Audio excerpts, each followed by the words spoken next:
Alright guys, if you're anything like me, maybe you love running heavy equipment, getting your hands on brand new tools and making it pay for itself while making you a living. Well, the first thing you got to do is start to understand how to charge for these jobs. So today, we're going to be covering how to charge for retaining walls, and maybe this will help some of you guys out. Before we dive into the video, I need to know from you, do you even like concepts like this? If you do, let me know in the comments down below or give me a big thumbs up and I'll start to make more of these for you guys. So without wasting any more time, let's get into it. You know, one of the big problems that contractors face is they get to the end of the year and they have no money left over for themselves, but they don't know where it went. And that's because of overhead. And I promise you, if you give me 25 minutes, I'm going to show you how to allocate every single day on every single job to account for your overhead. What this is going to hopefully do is give you more profits at the end of the year and maybe make your life just a little bit easier. I'm just giving you a warning today, guys. We get really technical. It may not be as fun as some of my other videos, but I really want this to help you guys out. Let me know if it does. All right, guys, I got a text message just came in. All right, read me that text message out loud. First tree job of the season, I totally underquoted. I'm working 8 hours today cutting down a tree for about $70 profit. I keep making the same mistakes over and over and over and over. Okay, so the reason I wanted you to read that is because it happens to the best of us. And today, what we're gonna be talking about is bidding and estimating.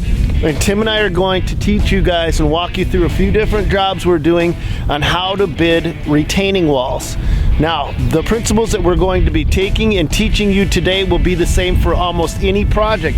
Now, about once every 2 weeks or so, Tim and I, even though we can bid these things separately, we take time to go together to test each other's numbers. Is that about right? Yeah, helps me refine my skills, counterbalance them against somebody else's estimates. So yeah, it makes you think outside the box a little bit. Absolutely. And so we're gonna take you guys with us. Hopefully this helps you guys with your own bidding and estimating skills. And if you guys need more than what you get from today's video, go over to Dirt Monkey University. We've got a 9-part bidding and estimating series.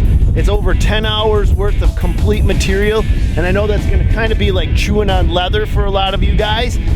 But if you don't have someone like a Tim to bounce ideas and sharpen your skills, you need to do this, because Keith has been in the business for a long time and you can still make mistakes if you're not watching your numbers. We're going to talk about a number of different principles today. One is micro changes and how important and effective that is. We're also going to be talking about breaking your jobs down into 3 components, right? Which are materials, overhead, and labor. That's right, Stan. Right there with you. Yep. Right on the tip of my tongue, man. Right before I could say them, you said them. Great job, Stan. So we're gonna take you through. Hopefully this video helps you guys out that are serious about growing your businesses. Make sure you give me a thumbs up and a comment down below. And let's get into how we charge for retaining walls and looking at some of these crazy projects we gotta do. Materials, overhead, and what's the third one, Stan? Labor. The thing we're going to talk about with bidding and estimating is what doesn't work. Now, there's some popular bidding and estimating ideas out there. One of them was made by Charles Vanderkoy, and God rest his soul, I don't want to disgrace him, but I've studied his stuff, and for my company it didn't work. Charles Vanderkoy, or somewhat similar to him, used to say that you should take the material cost of your job and multiply it by 2.5 to get your project estimate. Let me tell you something, the reason that doesn't work is because your overhead cost and my overhead cost and the next guy's overhead cost doesn't match up. So to be able to cover all that and just by using the material cost doesn't make any sense. So today you're gonna go with Tim and I while we do bidding and estimating, and you're gonna see that we actually break our jobs down into 3 components. The first component we break it down into is the material cost. You have to factor that in. The second component is the labor. And then the third component is the overhead. And when you have these 3 unique pieces of the puzzle, you can learn to manipulate each piece. And when you can learn to manipulate each piece, you can also learn to control your profits. So today, we're gonna go do all of that and show you a couple different jobs. Tim, have we ever looked at 2 jobs that were the same? Nope. Now you're going to hear me talk about a number of concepts today, and I want to make sure that we're all on the exact same page. The concepts are material, overhead, labor, and micro changes. Now a lot of guys concentrate on controlling their material costs because it's easy to do. It is literally just how many blocks, bricks, stones, what do we use on a job? But see, that's where they go wrong. The second thing that they concentrate on is labor, and they forget about the third thing, which is overhead. And overhead is silent but deadly. Overhead is what kills a lot of guys because they don't even begin to understand how to control overhead. And to help you guys out, we're going to do a very brief overview on how to understand overhead right now.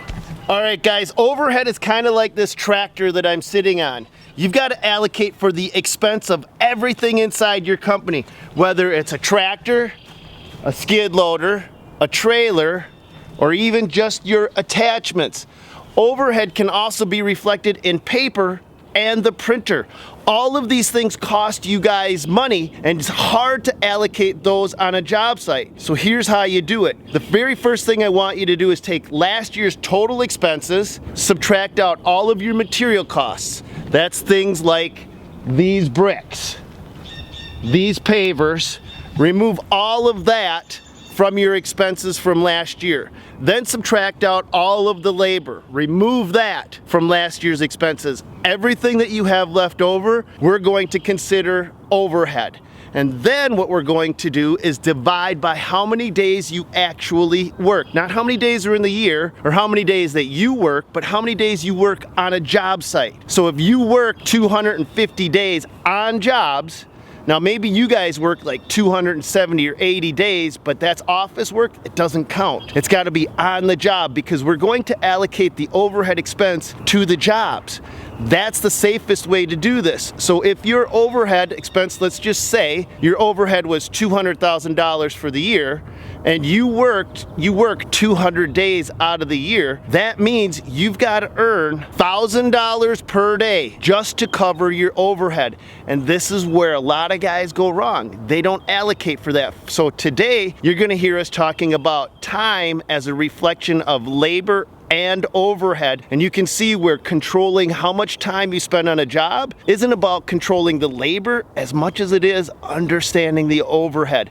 Now this is very brief, but at least this gets us all on the same page. So as we go forward, when I talk about time and labor, I'm also talking about overhead. But we have a system in place that we always break them down into their most basic components: material, overhead, and labor. So let's take a look at this project here.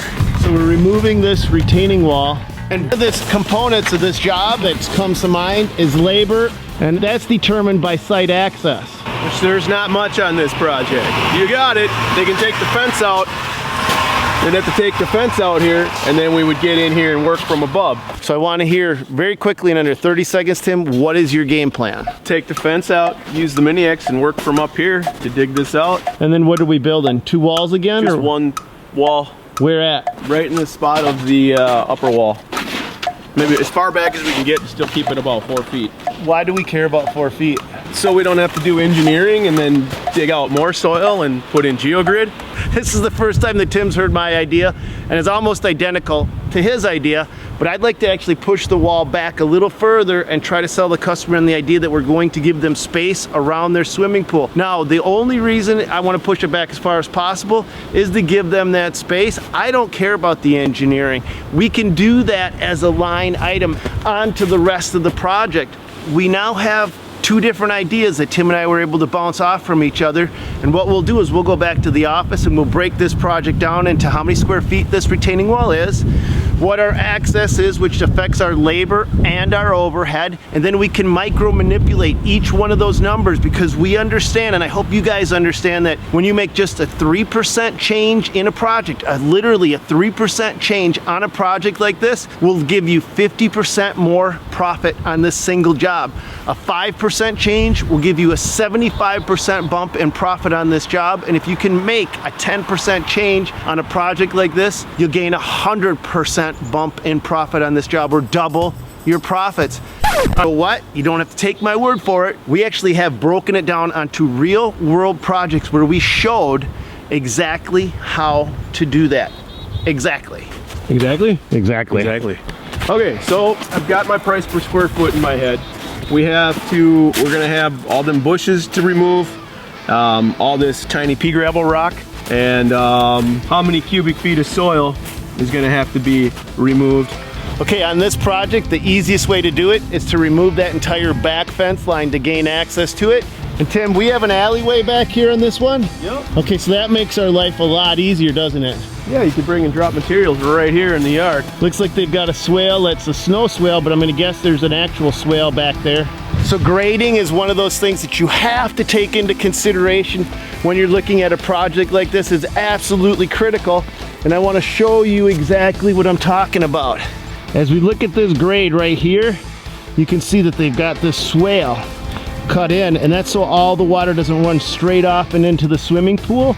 But this swale, I think, could be improved upon. And so this will be one of the options that she didn't call for originally that I'm gonna give her when I talk to her. All right, so can take her project and make it better, give her things that she didn't see, didn't know about. So Tim had a conundrum, guys. The gal he talked to was very uncomfortable with disturbing any soil in that area, right? She seemed like she did not want to screw up much of the yard. And so Tim was opting to take out one section of fence and then try to skinny in between the fence and the pool and do the job, which drove his labor rate up, and his estimate came in at about $12,000 for that project. Is that about right? That was just for the wall portion, because all the hand labor that it would take to pull all the blocks out, Yep. carry them all in. You're not using a big machine to bring them in and out, and then to take all that soil out, yeah, that was, yep, that made my price go way up. Okay, so I came in and I said, let's remove the entire fence, even though she doesn't want to do it, and we can then use equipment and do the exact same job complete for about $10,000, what I say, $300 or so. So what I'm going to recommend you guys do is give your customer two estimates in a case like this. One is do the job the way they want it done without disturbing anything, and maybe that jacks the price up to $12,000 or even more dollars. And then number two is give them an estimate doing the job the way that you want to do it, where you have access with equipment and maybe it disturbs more area. But if it's going to shave $2,000 plus odd dollars off from your project, then the decision is in their ball court whether they want to save money and do it the way you want to do it, or whether they want to spend more money and do it the way they want to do it. But by giving them the options, you're leaving the choice up to them. All right, Tim's got us looking at one of the easiest jobs that there is to bid, which is a retaining wall. But in this case, this wall is got really crappy access.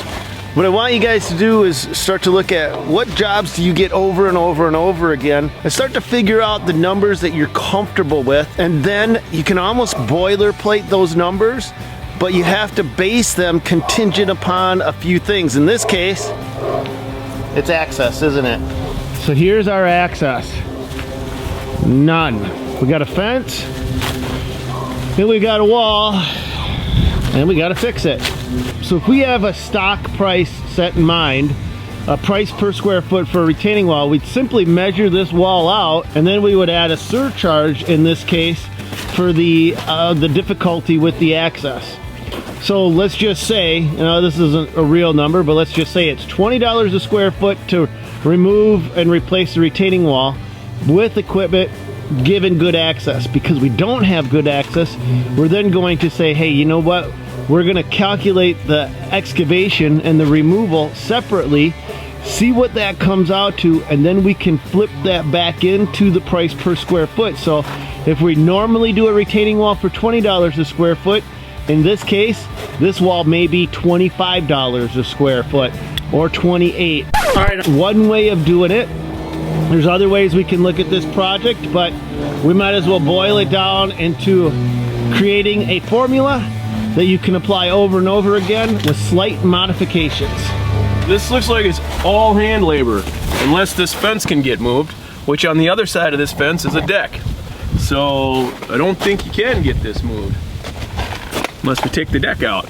So even if you do remove this fence, because we literally, go stand down there and put your arms out. Let's see how much, because I mean, but you've got a really wide arm span, Tim. T-Rex! No, that's like 3 feet. And then tree removal, we've got to take these trees down. Can't build with these trees above the wall, so there's another obstacle in our way. You put a brand new wall right in front of that tree within, I don't know how many years you think before the roots start pushing the new wall out. You couldn't even do it. Yeah, you'd have roots in your way. You'd have to chop them all out. Yeah, and then you don't have room for your drainage aggregate. So you got to remove the trees. So the actual HOA in this project gave us the bid for the other contractor minus the numbers. Okay guys,